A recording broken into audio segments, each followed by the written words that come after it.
So I'm going to try this experiment. I've cast on 30 stitches with,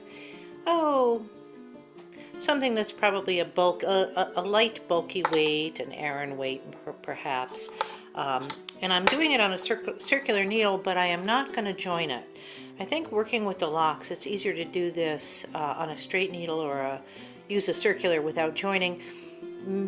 I just think that's going to be easier. So I'm going to start. I have a whole bunch of locks here in greens primarily. I'm going to be choosing the green ones to start with, and I'm going to try to make a 3D Christmas tree.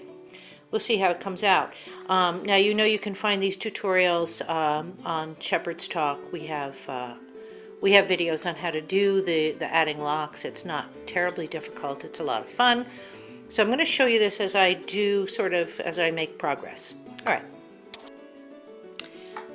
Starting with, I've knit 2 rows here, and I want the base of my Christmas tree to have enough to stand up on, and I don't want to put my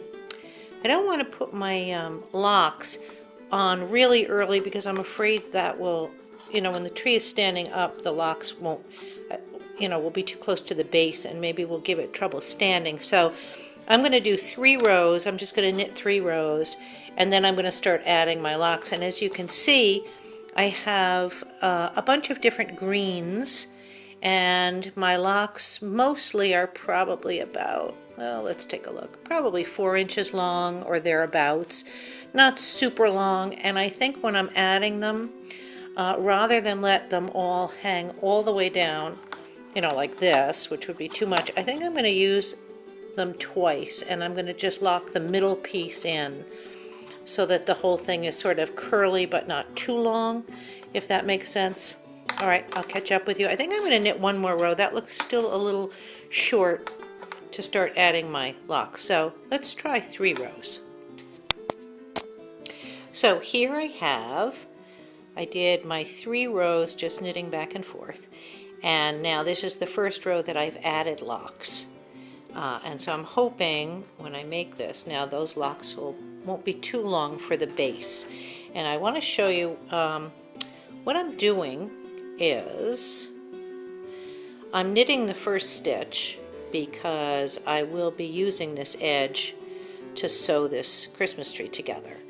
And then instead of letting my locks dangle like we've done in some of the other locks projects, like the locks collar, for instance, I'm not doing that because I think that would be too long on a Christmas tree. So what I'm doing is I'm adding the lock as usual, but not leaving too much of it down.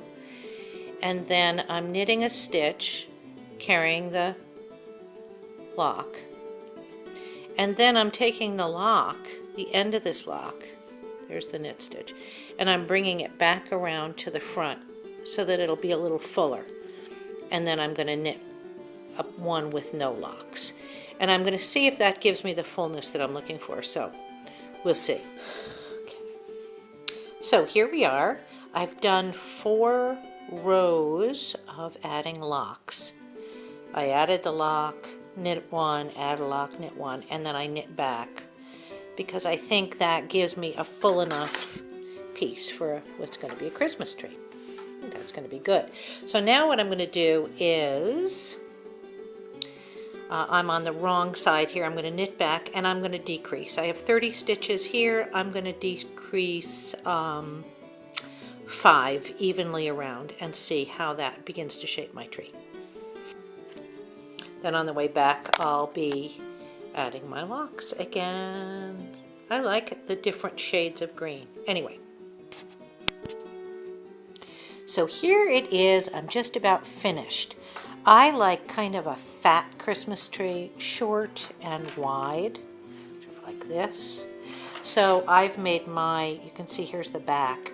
I've made my shaping sort of wide, really wide at the bottom, and then I did about 8 rows, and then my decrease, another 8 rows and decrease, 8 rows, maybe actually on the top, I think I only did 4 rows, and now I'm down to 1, 2, 3, 4, 5. I have 7 stitches. I'm going to do 1 more row with the last bit of green locks that I have, and then I'm going to bind it off.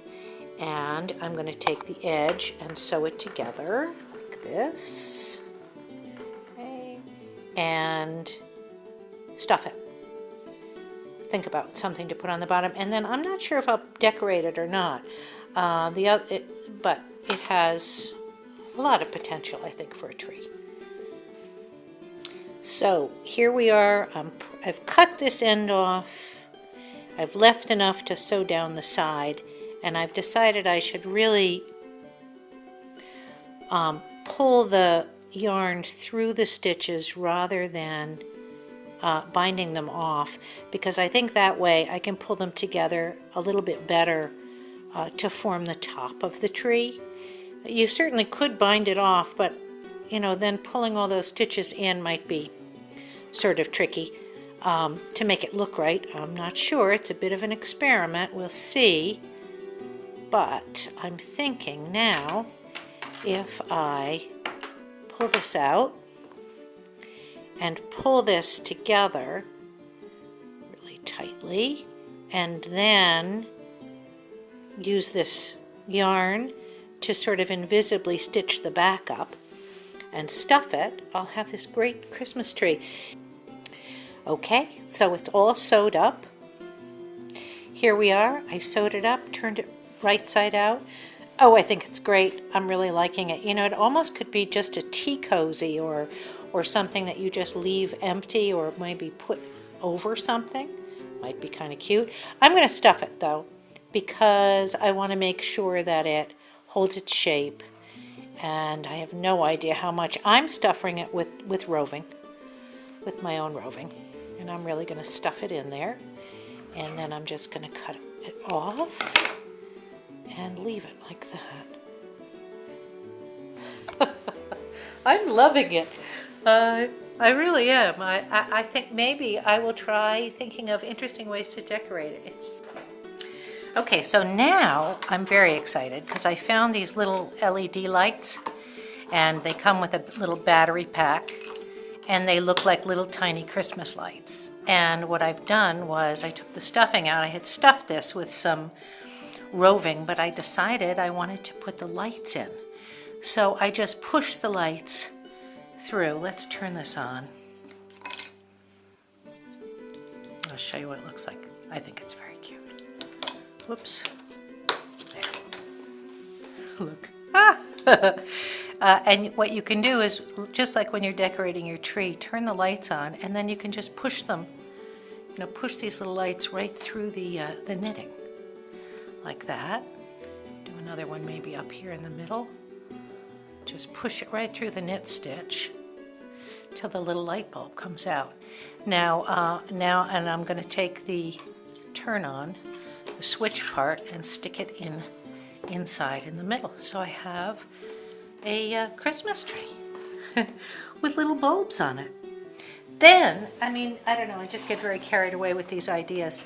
Then I also have these little tiny pine cones. I don't know if you can see those, but these little tiny pine cones that we have growing out in the woods on the trees. And I thought I would make some little tiny pine cone ornaments to stick in here like that. And maybe some, the only other thing I was thinking was maybe something that looked like little red berries. They'd have to be quite small, like maybe beads, a little tiny bead. And I also think we might need something for the top. But I am thrilled with these little lights because they look like little Christmas lights. The wool is pretty good as far as, these are LED lights, so they're not hot, but wool is very good, a very good insulator. So if they did get warm, the wool is won't burn easily at all. So, ta-da!